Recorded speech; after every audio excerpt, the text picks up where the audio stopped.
Bienvenue dans la pause fitness. Alors, ce podcast est réservé à ceux qui veulent améliorer leur nutrition, leur entraînement et aussi peut-être leur style de vie. Donc, pour tous ceux qui me suivent depuis quelques temps déjà, vous pouvez me laisser une petite évaluation sur la plateforme de podcast de votre choix. C'est ce qui m'aide le plus. Allez, on démarre l'épisode.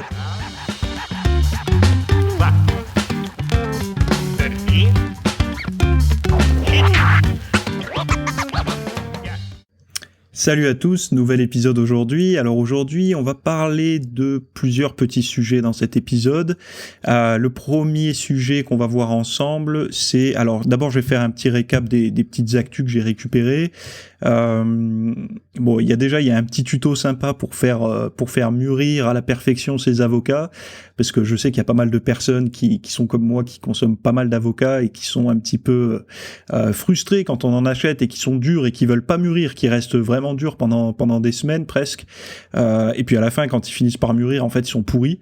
Donc il y aura un petit tuto là-dessus. Ensuite, on va voir quelle alimentation pour prévenir les migraines. Pourquoi ? Parce qu'il y a eu pas mal de personnes qui m'ont fait des remontrances entre guillemets, ou plutôt qui m'ont posé des questions par rapport à ça, les migraines liées au sport, etc. Mais là, on va voir un petit peu lié à l'alimentation, des petits conseils.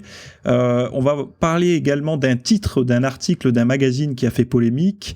Et après, je vais traiter deux questions des auditeurs.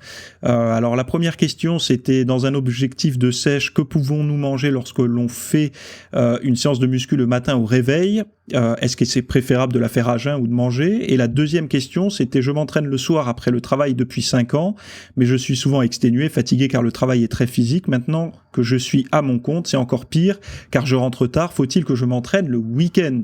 Donc voilà, on va voir un petit peu tout ça dans cet épisode. On va voir également, je vais vous détailler un petit peu la méthode, la méthode. Je vais pas vous la détailler, je vais vous parler de ce que j'ai fait ce week-end sur ce fameux programme de 60 minutes qui va avec les contraintes actuelles post-confinement, qui sont de pouvoir s'entraîner que 60 minutes après réservation, etc., etc. Comment on fait pour l'échauffement, comment on fait pour les étirements, comment on fait pour le cardio, comment on fait pour la muscu, enfin bon bref, tout ça, c'est quelque chose que j'ai traité ce week-end.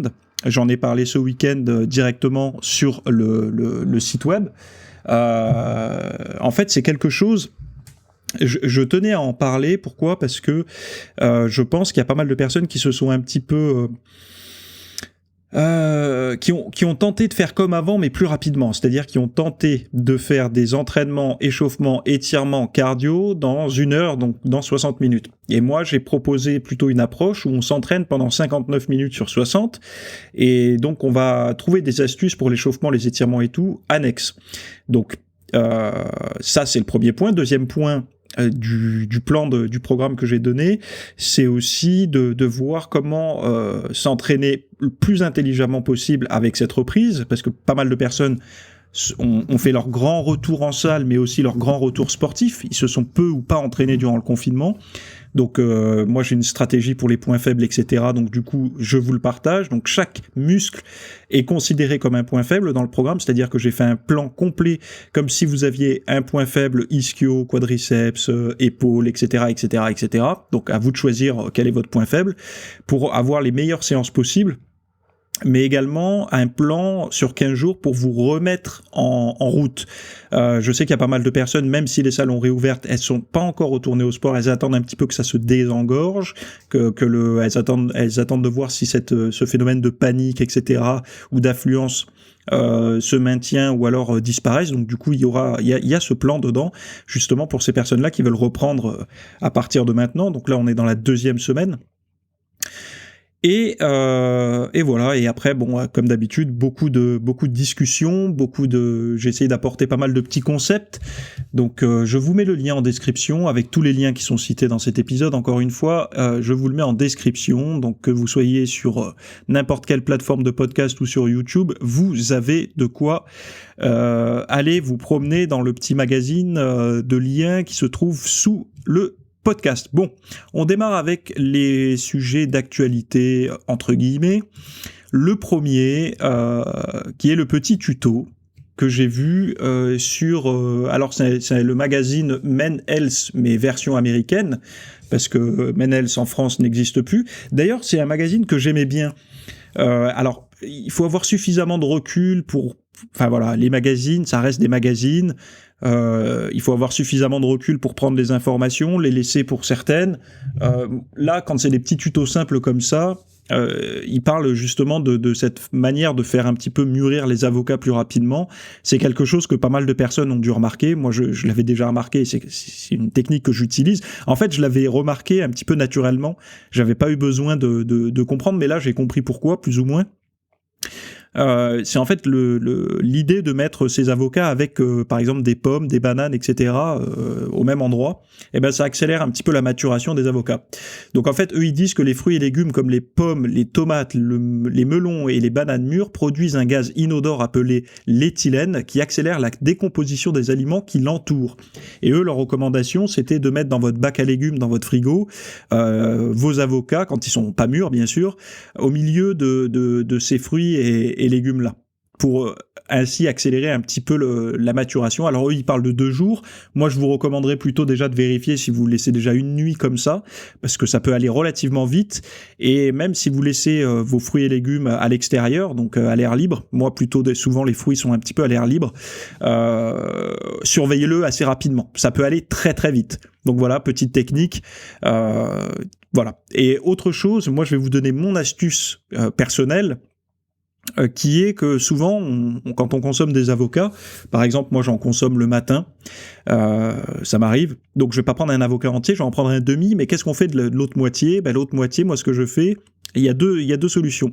Première solution, je badigeonne un petit peu de jus de citron sur la partie qui est à l'air libre, pour essayer de la préserver un petit peu.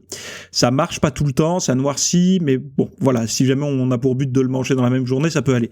Deuxième astuce, moi, alors souvent, vous savez, les avocats, ils ont un petit autocollant sur la peau.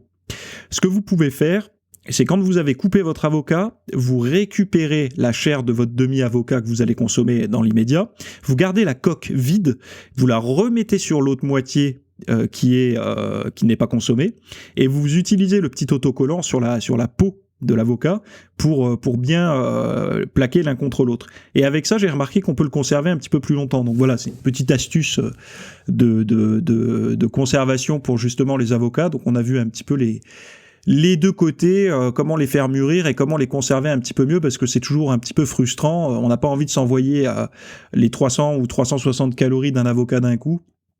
Parce que, bon voilà, on n'a pas envie de manger un avocat d'un coup, ça fait un petit peu lourd, et on n'a pas envie non plus de jeter l'autre moitié parce qu'il va noircir vite. Donc ça, c'est mes astuces de terrain. Enfin, celle-là, en tout cas, c'est mon astuce de terrain pour essayer de le conserver un petit peu plus longtemps. Donc on va voir maintenant un article que j'ai vu directement sur lanutrition.fr, un article de Juliette Pouillat.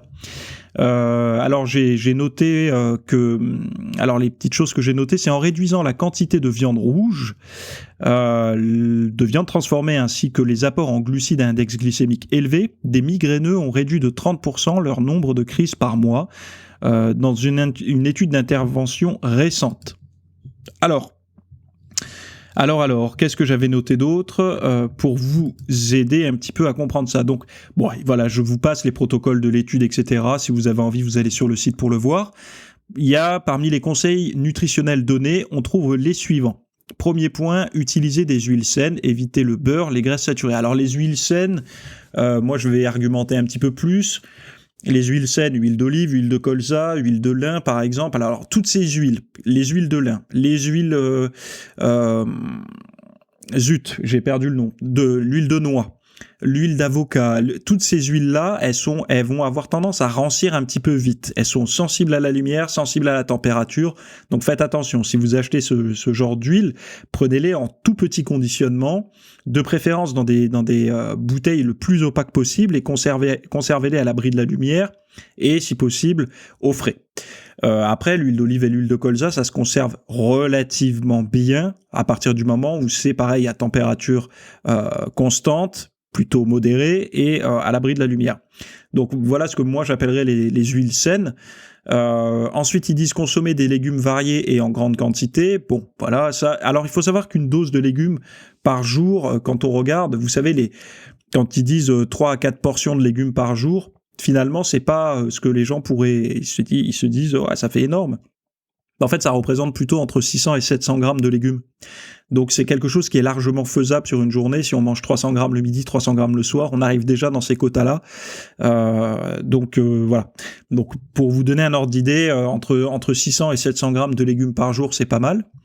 Manger des fruits de toutes les couleurs, boire de l'eau, du thé, du café, limiter les produits laitiers, pas plus d'1 ou 2 portions par jour.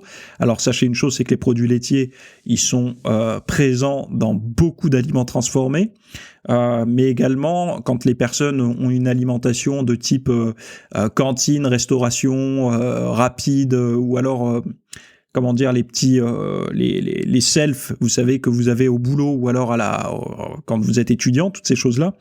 Il y a souvent relativement, on va dire fréquemment des produits laitiers. Pourquoi ? Parce que dans les crèmes, dans les fromages, dans les yaourts, en fait, quand on se fait un plateau comme ça, ceux qui rédigent les menus s'adaptent forcément à pas aux recommandations, mais aux demandes des gens. Et vu que les habitudes des Français, c'est beurre, yaourt, fromage, crème, etc., la problématique, c'est qu'on se retrouve à avoir des fois 3-4 produits laitiers par repas. Donc voilà, eux, ils disent limiter les produits laitiers, pas plus d'1 ou 2 portions par jour. Bon, dans un contexte fitness, on aurait tendance à se limiter aux protéines en poudre. Éviter les boissons sucrées, ça c'est pas nouveau. Manger des céréales complètes variées et éviter le pain et le riz blanc. Alors, le mot céréales, déjà dans le monde du fitness, il a mauvaise presse. Donc, moi je vous recommanderais plutôt de vous tourner vers des aliments complets. Donc que ce soit votre riz, même ceux qui consomment encore des pâtes, épeautres, toutes ces choses-là. Enfin, essayez d'avoir des choses plus complètes. Alors complet veut dire qu'il y a l'écorce en fait de l'aliment, et essayez par défaut en fait de choisir des aliments complets, c'est-à-dire de pas juste votre riz complet ou juste vos pâtes complètes si vous consommez encore des pâtes, bien que les pâtes, moi je suis pas forcément pour, mais bon, il y en a qui en consomment encore, ça, ils ont pas d'impact au niveau santé, au niveau santé, ils en savent pas grand-chose, mais au niveau digestif, on va dire, ils ressentent pas de méfaits. Et au niveau physique, ils en voient pas non plus les inconvénients. Enfin, en tout cas, ils les perçoivent pas dans le miroir. Donc, du coup, il y en a qui en consomment encore. Mais je vous recommande par défaut de vous tourner vers du complet quand vous le pouvez. Par contre, moi, je suis contre le pain qui soit complet, tout ce que vous voulez.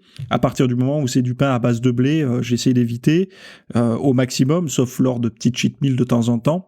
Et même les pains, vous savez, sans gluten, mais à base de farine de maïs ou de farine de riz et tout, c'est pareil, les IG sont relativement élevés, c'est pas forcément... En fait, il y a des problématiques similaires et différentes. Donc des fois, c'est un mal pour un bien. C'est pas le but de leur article aujourd'hui. Ensuite, autre point, consommer des sources de protéines saines, donc poisson, volaille, légumineuses, noix. Donc en gros, oléagineux, toutes les légumineuses, volaille, poisson. Alors, pour moi, c'est non. On peut pas. C'est pas exclusif. C'est pas manger que du poisson ou que de la volaille ou que des légumineuses ou que des noix. Moi, j'aurais plutôt tendance à vous recommander d'avoir une approche complète, encore une fois, c'est-à-dire d'essayer d'avoir une forme d'équilibre. Enfin, un équilibre plutôt entre vos sources de protéines d'origine animale, végétale, etc., et pas d'être exclusivement sur une source comme par exemple tout le temps la dinde, tout le temps le poisson, tout le temps les légumineuses, etc. Bon, après voilà, si vous êtes vegan ou végétalien, ou végétalien et tout ces il y a un autre terme encore où les gens mangent du poisson, je me rappelle plus du terme. Enfin bon, bref. Essayez de composer au maximum avec vos contraintes que vous vous imposez à vous-même, d'essayer de varier au maximum les sources de protéines. Ça sera profitable pour votre physique et pour votre récupération et pour votre santé mentale et pour plein d'autres raisons. Limitez la viande rouge, le fromage, les viandes transformées. Bon, voilà, encore une fois, il n'y a pas de secret. La viande rouge étant pour moi assez mal comprise, c'est certes il faut limiter la viande rouge premier prix, 15%, vous savez, toutes ces viandes un petit peu, on va dire, bas de gamme, les viandes rouges qu'on retrouve trop fréquemment, vous savez, dans les préparations et tout. Mais après, de la viande rouge 5%, bio, de temps en temps, et je pense que si vous n'y voyez pas d'inconvénient, au niveau éthique, etc., vous pouvez continuer à en consommer, essayer de pas trop la cuire, de pas trop la faire brûler. mais il faut pas que ça soit une dominante dans votre dans vos choix de protéines. Voilà, ça c'est mon petit conseil. Donc voilà, eux ce qu'ils donnent comme recommandation pour les migraines. Donc je pense que ça peut être intéressant pour les personnes qui en souffrent. Allez voir l'article, ça voilà, c'est toujours bon à lire.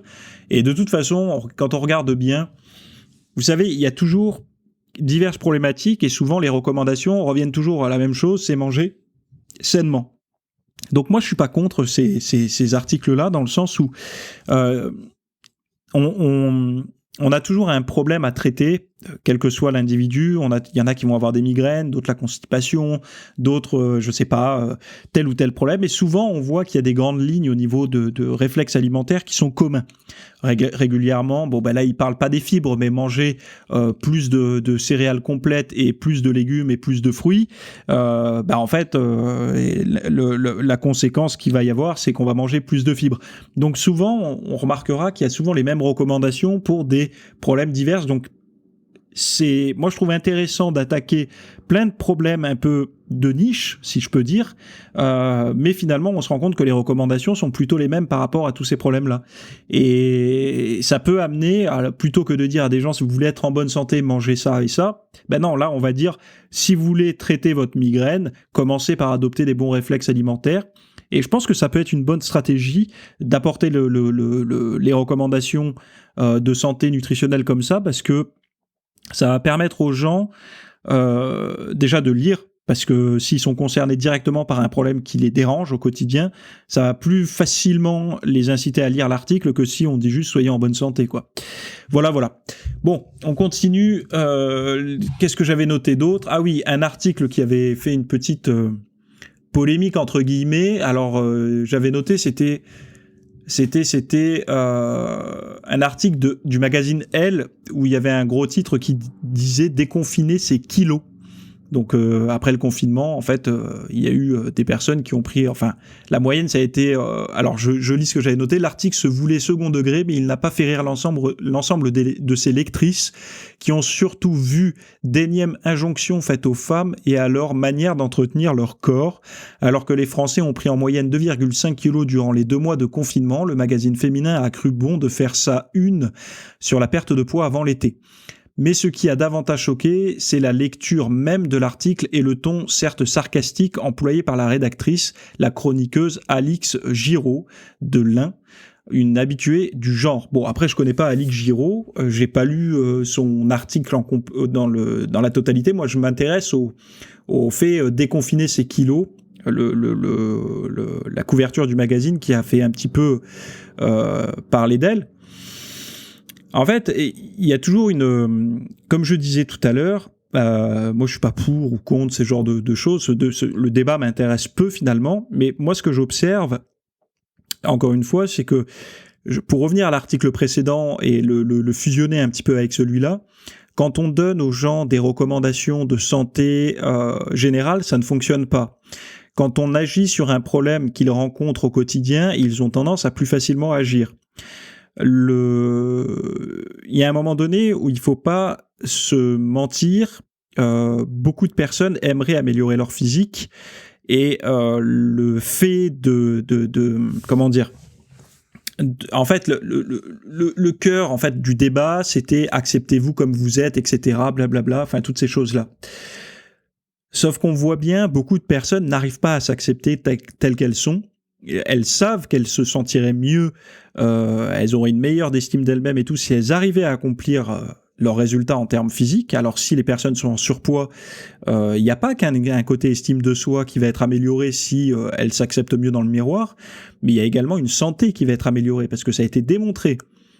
C'est pas moi qui le dis, ça a été démontré par des tas d'études que le tour de taille, donc la graisse viscérale par exemple, c'est fortement lié à votre état de santé métabolique présent et futur. Donc au-delà du côté estime de soi, s'accepter et tout, il y a quand même une dimension santé publique ou comme vous voulez. Donc toutes les personnes qui vous disent acceptez-vous comme vous êtes, avec vos rondeurs, votre surpoids et tout, oui, je veux dire, je comprends ce que les gens veulent dire, mais derrière, il faut aussi dire que ces personnes encouragent le fait de vous laisser en mauvaise santé. C'est là, en fait, où il faut Qu'est-ce qui est le plus moral dans tout ça? Laisser les gens s'accepter tels qu'elles sont? Mais en fait, les gens, ils demandent rien à personne. Chacun est libre de lire ce qu'il veut. Donc cet article, cette couverture, moi personnellement, si je faisais pas de podcast, je l'aurais jamais vu. Moi personnellement, ça me touche pas. Quand j'étais en surpoids avant, ça ne m'aurait pas touché. Il y a des catégories de personnes que ça touche. Bon, mais il y a aussi ce côté où la problématique d'encourager les gens à s'accepter tels qu'ils sont. Alors il y a plein de personnes évidemment qui sont déjà en bonne forme et qui ont un problème où ils veulent toujours être mieux.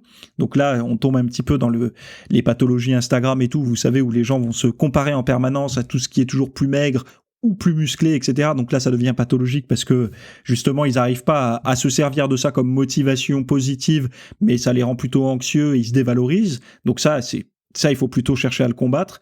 Et moi, j'invite les gens plutôt à se tourner vers un développement de se faire progresser eux-mêmes. Donc, c'est-à-dire de se comparer aujourd'hui à la personne qu'ils étaient avant, etc. Enfin bon, je vais pas développer ça ici. J'en ai parlé largement dans d'autres podcasts et sur mon site. Mais il y a aussi cette dimension où les gens, ils sont aujourd'hui en surpoids. Et je ne pense pas que ce soit une bonne chose de leur dire acceptez-vous comme vous êtes. Parce que, en fait, sans leur donner ok, tu peux t'accepter comme tu es, donc ça va te faire du bien, tu vas lâcher prise, tout ça, mais par contre, sache une chose, c'est que si tu t'acceptes comme tu es aujourd'hui, alors que tu es en surpoids, voilà ce qui peut se passer à l'avenir. En fait, il faut donner toutes les cartes aux gens, il ne faut pas leur donner juste les choses qui les réconfortent. Et il y a une toute petite chose qui m'a posé un problème, c'est que souvent les gens qui réagissent fortement à ce genre de choses, alors que ça soit des hommes ou des femmes ou autres, c'est des gens, on sent qu'ils n'ont pas, ils vivent pas en fait dans la situation réelle des gens qui se sentent mal. C'est-à-dire que c'est des gens souvent qui ont une forte notoriété sur les réseaux sociaux et tout ça, qui ont souvent une belle gueule ou, enfin voilà, qui arrivent à générer ou du like ou de l'abonnement ou tout ce que vous voulez et qui font des grandes leçons de morale. Moi, personnellement, j'ai un petit problème avec ça parce que ces gens-là, ils sont aimés, ils disent qu'ils s'acceptent comme ils sont ou comme elles sont. Ouais, mais en fait, ils génèrent tellement de likes et tout ça qu'ils sont comblés au niveau de leur ego, l'estime d'eux est remontée à bloc grâce à tout ça, donc c'est un peu biaisé.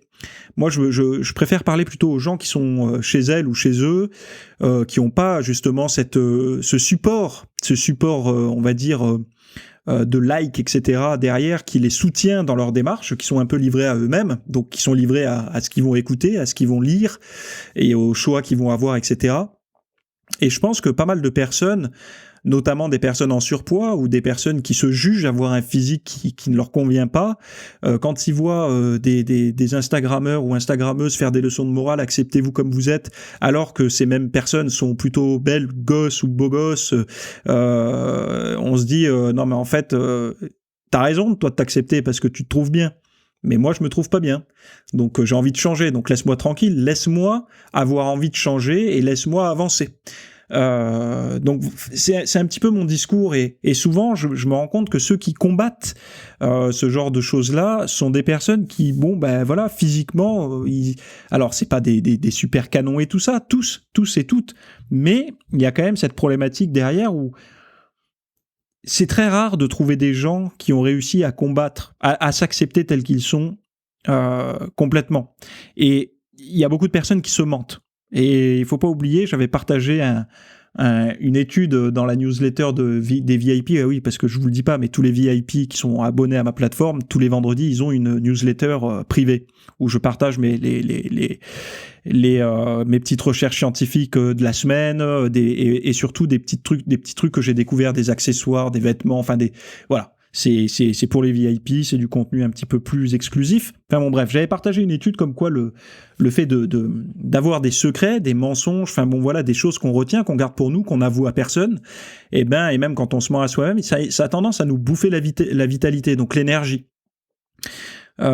Observez un petit peu quand vous racontez un mensonge pour vous sortir d'une situation ou autre, c'est arrivé à tout le monde, faut pas se mentir, encore une fois, et c'est beaucoup plus intense au niveau de la concentration que quand vous racontez une histoire vraie, une histoire vécue, qui normalement coule de source, plus ou moins, enfin surtout si elle est à date proche. Quand c'est un souvenir lointain, c'est un petit peu plus complexe, mais quand c'est quelque chose qui s'est passé le jour même ou la veille, on a souvent relativement des bonnes facilités à en parler. Mais par contre, quand c'est un mensonge ou qu'on a un secret à garder, on doit faire un effort pour pas faire de bourde, de pas raconter, que ça soit cohérent en fait, que la personne en face nous croit tout simplement. Et ça bouffe de la vitalité. Donc je pense qu'il y a beaucoup par rapport à cette idée de s'accepter et tout ça. Moi, je suis 100% d'accord avec des recommandations qui est de s'accepter comme on est. Il n'y a pas de problème. Par contre, faut pas se mentir à soi-même. Faut pas croire qu'on s'accepte alors qu'on s'accepte pas, parce que ça, par contre, c'est pas bon. Au bout d'un moment, en fait, on va jouer sur deux terrains, c'est-à-dire qu'on va avoir un discours public où on va s'accepter et un discours interne où on va se détester, ou alors ne pas s'accepter. Donc, en fait, le mieux, c'est d'organiser ça, d'essayer d'équilibrer ça, c'est-à-dire de ne pas être dans un extrême ou dans un autre, mais plutôt équilibré, mais surtout de ne pas faire miroiter à certaines personnes qu'il est possible à 100% de s'accepter, alors que on sait qu'on serait en meilleure santé si on faisait plus de sport, qu'on avait un physique, je vais pas dire plus beau à voir, mais plus en santé. Plus en santé, c'est-à-dire plus en forme, etc. Et moi, c'est juste sur cette corde-là que je voulais appuyer.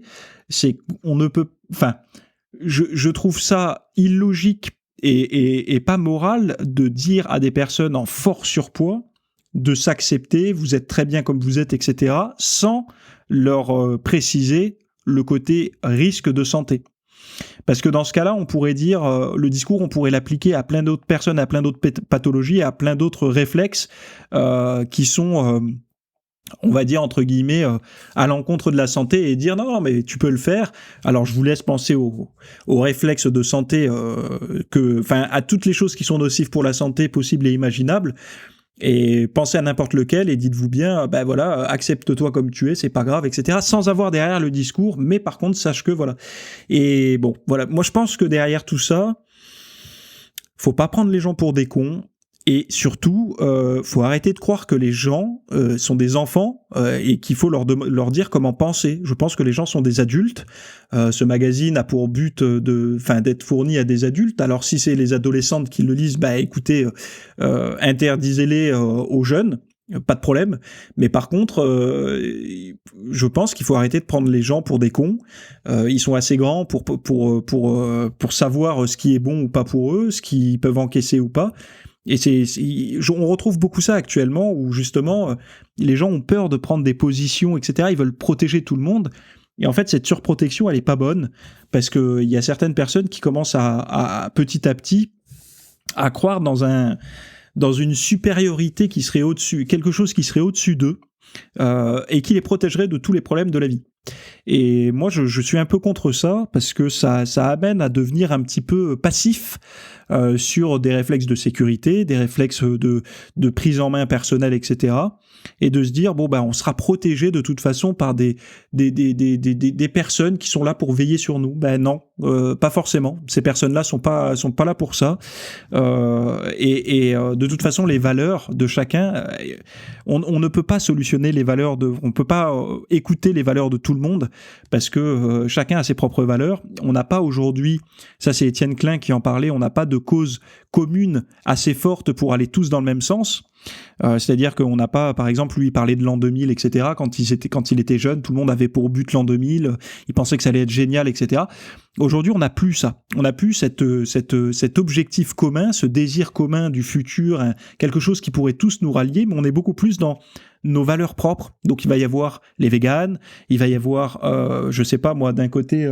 les gens qui veulent sauver le patriarcat, d'autres qui sont pro-féminisme, d'autres qui sont pour, je sais pas moi, les retraites à tel âge, d'autres qui vont être pour le capitalisme. En fait, il y a plein de comme ça de valeurs différentes, et donc c'est très compliqué justement de créer quelque chose de commun entre tous. Et enfin moi, c'est pas du tout mon objectif, je m'en fous, mais je veux dire, il y a quand même, il faut prendre en compte ça, c'est-à-dire qu'il y a de plus en plus de débats parce qu'il y a de plus en plus de valeurs différentes et de moins en moins de valeurs communes. On va dire actuellement, sauf que la petite problématique, c'est que les médias et ceux qui peuvent diffuser beaucoup de contenu devant vos yeux, par tous les biais possibles, le cinéma, la télé, les journaux, enfin tout ça, essayent de vous faire avoir des valeurs égales aux leurs. C'est-à-dire qu'ils essayent de vous diriger à avoir des valeurs en vous disant que c'est comme ça qu'il faut penser et pas autrement. Et là, encore une fois, j'en reviens à une chose, c'est vous n'êtes pas des enfants, on n'est pas des enfants, et je pense que c'est prendre un petit peu les gens pour des cons, quoi. C'est les infantiliser, et je pense pas que ce soit une bonne technique. Bref, j'avais juste, voilà, c'était ma petite réaction par rapport à cet article.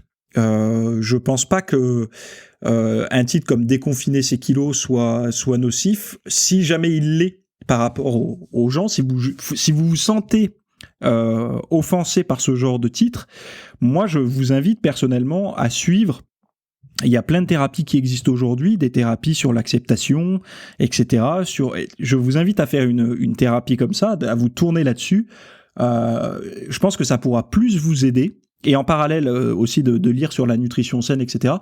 Mais ça pourra plus vous aider que de vous laisser protéger et d'essayer d'interdire ce genre de choses. C'est mon point de vue. Après, voilà, moi je préfère travailler sur quelque chose qui aide réellement les gens plutôt que de les protéger. En fait, ce serait comme essayer de ne jamais faire de cauchemars et de toujours faire des rêves, de voir que ce qui est joli et d'essayer de transformer un monde en monde de bisounours.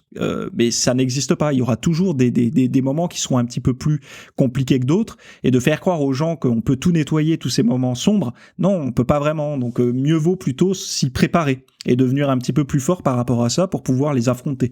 C'est un petit peu comme ça que je vois les choses. Après, bon, voilà, chacun est libre de penser comme il veut. Et deuxième chose différente, mais qui m'a fait un peu rire, parce qu'en fait, vous savez, quand on lit un article, souvent dessous, il y a des choses qui sont un petit peu en lien, ou alors, et je trouvais ça intéressant, parce que là, on voyait Déconfiner ses kilos, etc., c'est pas bien, ça a été attaqué, donc c'était le magazine Elle, et juste dessous, il y avait les conducteurs de voitures haut de gamme sont des connards, et c'est la science qui le dit. Le chercheur alors là j'ai noté une partie de l'article, le chercheur a fini par conclure que les hommes individualistes, qui sont les plus querelleurs, bornés, désagréables et dénués d'empathie, sont naturellement attirés par les voitures ostensiblement puissantes et haut de gamme de type Mercedes, Audi ou BMW. Bon, j'ai jamais eu de Mercedes, mais j'ai eu 2 Audi et 3 BMW. Donc, malheureusement, je suis querelleur, borné, désagréable et dénué d'empathie. C'est problématique pour moi, parce que, vous avez en face de vous une personne comme ça. Bon, et là, c'est du second degré, je m'en fous. Mais ça montre bien que il faut pas, si j'étais un petit peu sensible par rapport à ça, je me serais offusqué par rapport à cet article et je me serais un petit peu énervé. Mais pas du tout, en fait, je m'en fous. Mais je trouve ça justement intéressant de voir ce genre d'article qui peut orienter finalement la pensée de certaines personnes, et donc du coup créer après un ressenti, un comportement un petit peu bizarroïde, comme si en fait cet article-là pouvait, me définir mes propres traits de caractère. C'est quand même intéressant. Bref, on va revenir un petit peu au sujet du podcast. Il ne faut pas oublier qu'on parle ici de fitness, de nutrition et tout ça. J'aime bien parler de psychologie, de sociologie, de philosophie, de tous ces trucs-là aussi, mais le thème du podcast, c'est quand même le style de vie, pour être en forme, et pas de vie. Et on va passer aux questions des auditeurs. Première question: dans un objectif de sèche, que pouvons-nous manger lorsque l'on fait une séance de muscu le matin au réveil ? Ou est-il préférable de faire à jeun le sport ?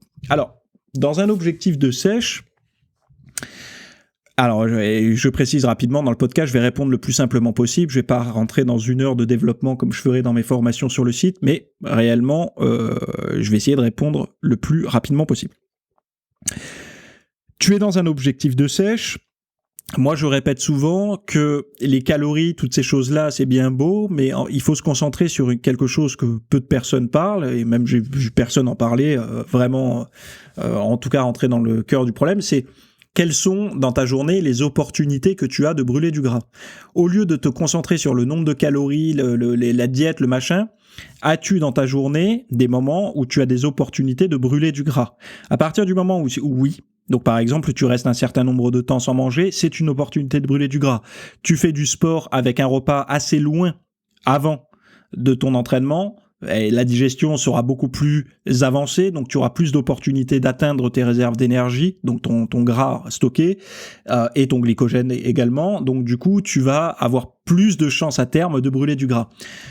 Donc toutes ces choses-là, pour moi, c'est ce que j'appelle les opportunités de brûler du gras. Donc laisser à son corps le temps d'avoir une opportunité de brûler du gras. Donc si tu démarres le sport le matin à jeun, c'est une opportunité de brûler pas mal de gras, mais également tu vas cataboliser. Donc si ton objectif est de perdre le maximum de gras possible, tu peux faire du sport à jeun, pas de problème. À toi de voir. Il y a des personnes qui en faisant du sport à jeun ne catabolisent pas trop au niveau de leur masse musculaire et d'autres qui fondent comme neige au soleil. Faut faire attention aussi quand on se déstocke au niveau du glycogène, donc qu'on se vide un petit peu au niveau des réserves de glycogène musculaire, on a tendance à s'aplatir un petit peu, ce qui ne veut pas dire qu'on a perdu du muscle, mais qui veut simplement dire qu'on a perdu du volume musculaire, qui n'est pas la même chose. Le volume musculaire, c'est l'apparence du muscle que vous pouvez voir, qui est à la fois la masse musculaire, mais aussi la rétention hydrique et glycogénique que vous avez au niveau de vos muscles. Donc du coup, c'est ce qui va donner cette apparence ronde, cette apparence globuleuse à vos muscles, etc. Bon bref, quand vous faites une sèche, vous voyez bien que vous avez tendance à vous aplatir un petit peu. Toi, si tu veux faire une sèche et que tu vois que l'entraînement à jeun t'est profitable, pourquoi pas? Par contre, ma seule recommandation que je te donnerai, c'est de ne pas oublier de manger et pas une collation liquide. Tu peux faire une collation liquide directement après ton entraînement à jeun, puis de faire un petit déjeuner solide dans la demi-heure après, mais ne saute surtout pas le repas après. N'essaie pas de faire la nouvelle méthode. Je sais pas pourquoi je reçois beaucoup de mails et de messages par rapport à ça, qui sont de carrément de rien prendre après l'entraînement pour sécher au mieux. La récupération va être impactée, tu vas avoir du mal à bien récupérer au niveau de ton énergie, je te le dis tout de suite, si tu fais ce protocole-là. Donc, mange toujours après un entraînement, qu'il soit à jeun, pas à jeun, tout ce que tu veux, surtout si c'est un entraînement de type muscu.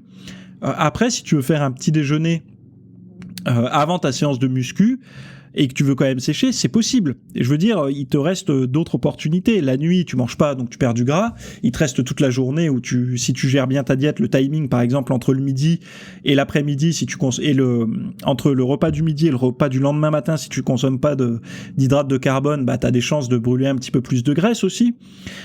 Ça, c'est à toi de voir. Mais ton petit déjeuner, par contre, si tu veux brûler le maximum de graisse pendant ta séance, je te déconseille d'avoir un petit déjeuner riche en glucides.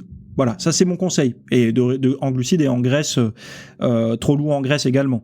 Donc essaye plutôt d'avoir un apport en protéines maigres, un petit peu de fibres, mais pas trop, parce que sinon ta digestion va te déranger. Donc si tu te réveilles dès le matin et que tu fais ton petit déjeuner solide, ça va toujours être plus handicapant au niveau de ton énergie et de ta vitalité. Pourquoi ? Parce que tu vas être en phase de digestion. Essaye d'avoir un petit déjeuner relativement tôt, c'est-à-dire au moins 1 heure avant ton entraînement. Et si tu ne peux pas le faire, essaye plutôt d'avoir un apport calorique liquide. Donc je sais pas moi, un peu de poudre d'avoine, pas trop, et pas mal de protéines. En poudre par exemple, ça peut faire un apport liquide, calorique, intéressant avant l'entraînement. Mais par contre, si tu veux brûler le maximum de gras, essaye de rester sur des protéines, une petite protéine à digestion lente, par exemple, si tu la tolères, et des BCA peut-être pendant l'entraînement aussi. Ça peut aider un petit peu à maintenir, à essayer de contrer un petit peu l'excédent de catabolisme, si je peux dire les choses ainsi, même si c'est un peu barbare de parler comme ça. Mais surtout, ce qui est le plus important, c'est vraiment ce que tu vas manger après, de manière à pas te mettre dans un état pas immédiat, mais à moyen long terme d'épuisement intense et de manque de récupération. Donc, dans un objectif de sèche extrême, l'entraînement à jeun est plus intéressant à mon sens, ça c'est mon point de vue. Après, ça peut être intéressant aussi de consommer une petite protéine avant l'entraînement pour justement stopper le catabolisme de la nuit. En tout cas, tenter de le réduire, tenter de le freiner un petit peu avant de démarrer sa séance, quoi. Il faut savoir une chose de toute façon, c'est que si tu fais un entraînement à jeun ou avec peu de calories ou même en sèche, de toute façon la perte de muscle elle va être là. Ça diffère selon les individus. Il faut voir si pour toi la perte de graisse est vraiment une grosse priorité. sache une chose, que c'est aussi beaucoup la qualité de tes entraînements et l'intensité de tes entraînements qui va faire que tu vas perdre moins de muscles qu'un taux de protéines ou quoi que ce soit. Donc voilà pour ma réponse à ta question. Je sache que si ça t'intéresse, j'ai des heures et des heures et des heures de formation sur la sèche. Il faut savoir que moi, je suis un ancien gras du bide, donc j'ai été longtemps en surpoids. Longtemps, j'ai pas voulu enlever mon t-shirt à la piscine et tout ça, donc je peux te dire une chose, c'est que si tu veux voir un petit peu tous les outils que je propose, va regarder mon site, va regarder les liens qu'il y a en description. Deuxième question, plombier chauffagiste, je m'entraîne le soir après le travail depuis 5 ans, mais je suis souvent exténué, fatigué car le travail est très physique. Maintenant que je suis à mon compte, c'est encore pire car je rentre tard. Faut-il que je m'entraîne que le week-end ? Alors, je vais essayer de te répondre au mieux selon ma propre expérience. Alors déjà, je suis à mon compte depuis des années maintenant, donc je peux te dire que il y a un stress. En fait, quand on n'est pas encore à son compte, on n'imagine pas les inconvénients d'être à son compte. C'est-à-dire qu'on pense que le stress ressenti quand on est salarié sera égal, voire moins présent que quand on sera à notre compte. C'est faux. Déjà, la nature du stress n'est pas la même, puisque quand on est salarié, le stress long terme de la sécurité de l'emploi disparaît. Enfin, en tout cas, quand on est en CDI, encore plus quand on est fonctionnaire. Quand on est à son compte, on a une anxiété légère mais permanente pour la réussite long terme. Donc, est-ce que je vais être capable de remplir le frigo pendant longtemps ? Alors, c'est pas fort, c'est pas aigu, mais c'est présent. Et ce qui est nécessaire, sinon, c'est un petit peu comme avant. Si on n'avait pas cette petite dose d'anxiété de savoir comment on va manger, on se bougerait pas le cul pour aller chasser, cueillir ou faire pousser des aliments, etc. Bref. Donc il y a cette différence, c'est-à-dire que l'origine de ton anxiété et de ton stress n'est plus la même. Donc du coup, il faut apprendre à la gérer, il faut la comprendre, faut trouver des solutions pour se sécuriser par rapport à ça. Deuxième chose, tu as un travail physique, et c'est là où je vais travailler sur quelque chose avec toi. J'ai eu plusieurs travails physiques dans mon passé. J'ai fait du déménagement, j'ai fait de la préparation de commandes, j'ai fait de la manutention diverse dans de la fourniture de chantier. Qu'est-ce que j'ai fait d'autre ? J'ai été dans la mécanique poids lourd, j'ai été dans la carrosserie automobile. Qu'est-ce que j'ai pu faire comme autre métier un peu taxant comme ça ? Attendez, je réfléchis. Oui, j'ai même été parfois monter ponctuellement des machines de sport dans des salles de sport. Donc je peux vous garantir que ça, c'est une des tâches les plus physiques, bien que ce soit dans des environnements agréables. C'était une des tâches les plus physiques. Mais bon, la mécanique poids lourd quand même, c'était solide. Je me souviens changer des roues de camion. En fait, sur les poids lourds, tout est plus gros, tout est plus serré, tout est plus intense. Et je me souviens que à chaque fois, je vous raconte l'anecdote, mais je pense que pour les plus récents, les plus nouveaux sur le podcast la connaissent pas. Je devais avoir 18-19 ans et je faisais déjà de la muscu depuis 2 ans à peu près, et en fait j'avais déjà ce physique charpenté par la musculation, mais j'étais gras, comme je vous ai dit, je savais pas ce qu'était un régime, je savais pas comment c'était de bien manger. Pour moi, c'était il faut manger, il faut bouffer. Donc j'étais à l'époque, c'était vraiment aller au comment ça s'appelait, enfin je pense que ça existe toujours, mais Buffalo Grill, et avec mes potes, on se prenait pour ceux qui ont connu le demi-poulet Kentucky. Je sais pas si vous vous rappelez.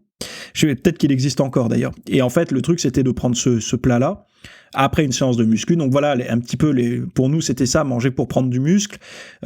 C'était du steak premier prix, 4 steaks d'un coup, voire plus des fois, des œufs, des pâtes, et puis pour que ça passe, un peu de gruyère râpée par-dessus, et puis évidemment de la crème.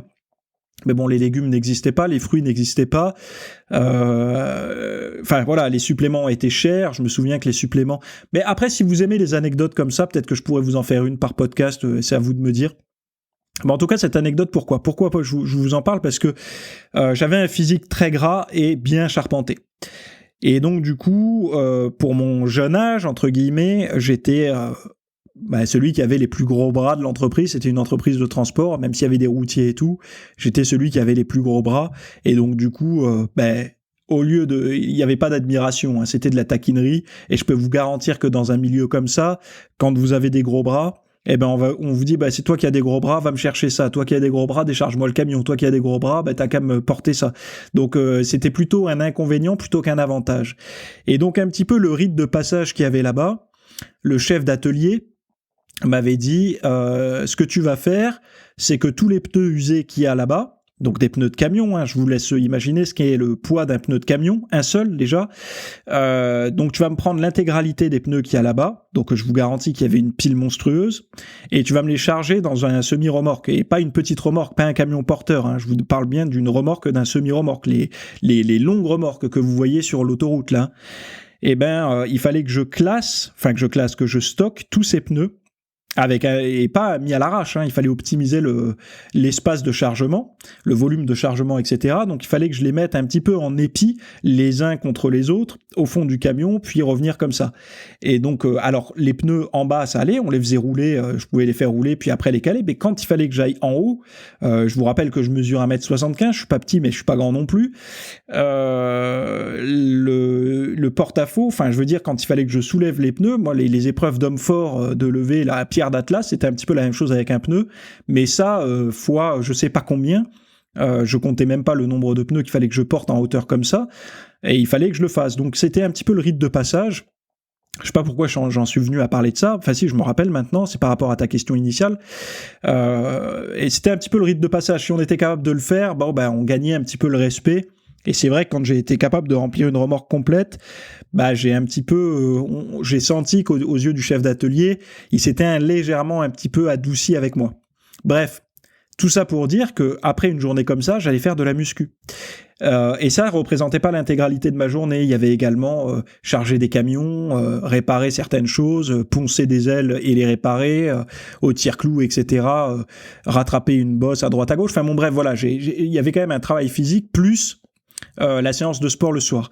Je pense que j'étais tellement déterminé à l'époque que quasiment rien aurait pu m'empêcher de faire du sport. Deuxième chose, je mangeais beaucoup et je dormais correctement. Donc du coup, j'avais dans ma journée un apport calorique largement suffisant pour ma récupération, un sommeil récupérateur. Je n'avais pas d'enfant. Je n'avais pas de vie de famille, je n'avais pas forcément de problématiques à gérer autres que rien du tout, en fait, le stress d'un jeune adulte de 18-19 ans. Donc, moi, je pense que la fatigue par le travail très physique n'est pas forcément le premier point. C'est souvent les sources de stress qu'on a autour qui peuvent faire la différence. Parce que quand on est vraiment motivé, quand on s'alimente correctement, etc., il n'y a pas trop de problématiques. Toi, tu me demandais, est-ce que c'est bien si je m'entraîne que le week-end ? Évidemment que si tu t'entraînes que le week-end, c'est mieux que pas du tout. Mais moi, je serais plutôt d'avis, pour toi, de faire tes 2 entraînements le week-end, pas de problème, mais d'essayer quand même de trouver un moment dans la semaine pour faire 1 ou 2 entraînements, pour essayer de t'approcher des 3-4 séances par semaine, pour essayer d'être plutôt cohérent avec tes objectifs. Plombier chauffagiste, c'est un métier qui est quand même assez contraignant, il y a des charges, etc. Mais c'est surtout que si toi t'acceptes de faire le boulot que les autres veulent pas faire, du genre aller dans les vides sanitaires et tout ça, à 4 pattes, certes tu gagnes plus ta vie, mais par contre tu t'épuises un petit peu plus. Moi je pense que la musculation peut t'apporter par rapport à ça, notamment pour ta bonne santé, mais arrêter peut-être aussi d'attendre lors de tes séances de musculation, une intensité maximale. Tu peux parfois aller à l'entraînement, même si tu as une fatigue physique, et travailler par exemple sur du gainage, sur des abdos, sur des petits muscles comme les mollets, comme l'arrière d'épaule, comme des muscles que tu juges faibles, je sais pas, par exemple les abdos, si c'est ton cas, j'en sais rien, de travailler des points faibles en plus léger, en série plus longue peut-être, mais d'essayer de continuer à aller à la salle. Parce qu'il y a une forme de dynamique aussi qui fait que quand tu prends l'habitude d'aller t'entraîner même après une journée fatigante, tu deviens capable en fait de ça, un petit peu comme si le corps s'habituait, un petit peu comme tes mains, tu sais la cale que tu as aux mains à force de manier tes outils ou de tirer des barres lourdes ou soulever de terre, en fait c'est ton corps qui a réagi par rapport à la contrainte que tu lui as imposée. Et aujourd'hui, ça te fait quasiment plus mal parce que justement, tu as cette cale, t'as cette corne qui s'est créée sur les mains, pareil sur tes pieds. Et donc, du coup, tu peux résister à ça. Ben, c'est un petit peu pareil avec le sport. Tu vas pas te surentraîner, tu vas pas te surépuiser à faire ça à partir du moment où tu as solutionné pas mal de sources de stress et surtout que tu manges correctement et que tu dors correctement. Je pense que le corps humain peut encaisser beaucoup à partir du moment où justement il a pas des fuites de vitalité dans un mauvais sommeil, dans des sources de stress inutiles, etc. Donc voilà, c'est mon conseil. Moi, je pense que tu tireras pas beaucoup d'avantages à supprimer toutes tes séances de sport dans la semaine. Je pense que plutôt, il faut que tu les équilibres par rapport à ta vitalité et surtout que tu travailles à ta vitalité propre. Moi, j'ai un pote qui est garagiste à son compte, qui a pas mal de stress, qui fait des très grosses journées et qui le soir va au sport, a réussi à faire son régime et tout, pas de problème. Donc du coup, il y a des exemples, c'est possible. Mais encore une fois, voilà. Et peut-être que pour toi, le sport, ça serait peut-être plus le matin, justement avant ta journée de boulot. Parce que quand tu as des journées de travail très physiques, c'est peut-être plus facile, et je te le confirme, plus facile de tenir une journée après une séance de sport intense parce qu'en fait, après une journée de travail intense, ta motivation, j'en perds mes mots, ta motivation et ta volonté en a pris un coup. Donc du coup, déjà, le simple fait de te dire que tu vas aller à la séance va être plus compliqué. Alors que si tu démarres par ta séance, donc ça t'engage peut-être à te lever un peu plus tôt ou faire des séances plus courtes mais plus intenses le matin, 30 ou 45 minutes par exemple, eh ben, au moins c'est fait. Le job est fait. Après, tu fais ta journée de travail et tu verras que c'est possible. Parce que par exemple, même si tu fais une grosse séance de cuisses le matin, tu te rendras compte que tu vas être capable de tenir ta journée. Mais tu vas avoir des « oula, je sens que j'ai fait les cuisses », mais ça va, tu vas tenir. Ce qui pose problème souvent, c'est la motivation. Le fait de devoir se dire « allez, j'y vais, je vais à la salle ». Voilà. Bon, je m'arrête ici pour ce podcast, j'en ai assez dit. Vous pouvez poser vos questions comme les auditeurs, il y a le lien en description. La description, c'est comme un petit magazine en fait. Il y a plein de petites choses à aller regarder, des petits tips, des petits conseils, des petits liens. Allez regarder cette foutue description, personne va la voir, mais allez le faire. C'est un petit peu comme un magazine, comme je vous dis, et vous regardez l'article qui vous convient. Il y a même un endroit pour poser vos questions. J'essaie de vous faciliter la vie en fait dans cette description pour que vous puissiez en un clic aller là où il faut. Donc allez voir. On se retrouve au prochain épisode et merci à tous pour vos récents avis, que ce soit sur Google ou ailleurs, ça me fait très plaisir. Je vous lis tous, je ne peux pas vous répondre à tous malheureusement, mais je vous lis tous et sachez une chose, c'est que ça me fait vraiment très plaisir. Je vous dis à bientôt et n'oubliez pas, le programme en 60 minutes par jour, il est disponible depuis avant-hier, allez le voir, bye bye.